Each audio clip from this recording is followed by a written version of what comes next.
And through you to the members, I speak today not only as a member of this body, but also as one of the two representatives from the Senate that served on the Public Integrity Task Force that first wrote the report that is the genesis of many of the provisions that the senator from Milton just mentioned. And first, I would like to publicly thank the other members of that task force, including my colleague, the senator from Holyoke. I'd also like to thank our majority leader, the chair of the Rules Committee, for the good work that he has done, along with the senator from Milton, for the work that he has done both here and on the State Administration Committee. Madam President, on page 1 of the task force's report, an important statement is made. It says that no system of ethics rules or enforcement will prevent all violations. We all know that. We have all said that. But we also know that the people of this Commonwealth, especially at a difficult time like this, deserve the comfort of knowing that their elected officials are holding themselves to the highest standard possible.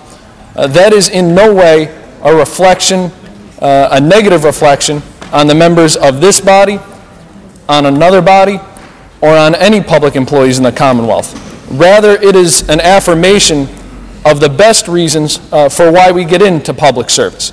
It is a recognition of all of the hard work that is done every single day on behalf of our cities and towns, on behalf of the individuals who need government the most. And that affirmation is important in good times, but it is exceedingly important in difficult times like those that we face now. This isn't simply about restoring public trust. This is about ensuring that we have the public's trust and the public's confidence as we move through these uncharted and turbulent waters that we are in right now. The senator from Milton said far better and far more comprehensively than I will what is in this bill. And there will be much made of differences between this bill and the House's bill, or this bill and that which was recommended by the task force.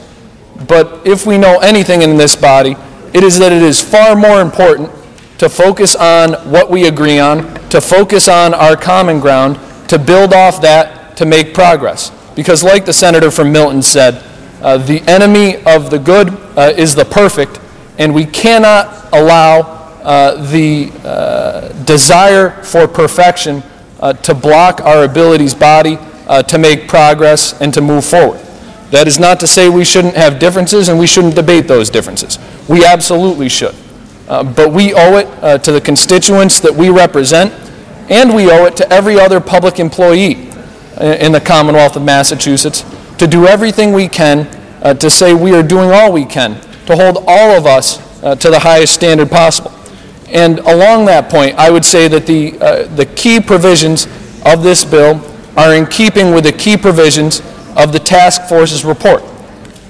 We focus on clarity and definition and regulation of lobbyists and lobbying activities. We focus on making sure that the agencies and that the authorities that need it and that will use it properly have the ability to enforce the laws that are on the books in a way that is consistent with the Constitution. And we make sure to strengthen the existing laws where we believe the penalties no longer serve as a sufficient deterrent to the type of behavior that we know is not the norm, but rather the aberration in this body and in public service across the Commonwealth. So, Madam President, I am proud to stand in this body today. I will be proud to vote for this bill when it comes to final passage, because, again, this is not about what is wrong with the Massachusetts Senate. This is about what is right with the Massachusetts Senate. This is about all of us holding ourselves to higher standards, because, quite frankly, that's what's going on across the Commonwealth right now. Individuals are finding ways to get by and do more with less. We need to show them that their interests are being heard and not some special interest. So, Madam President, thank you for moving this bill to the floor. Mr. Leader, thank you for your leadership on the Ethics Committee. and I look forward to the debate that we'll have today.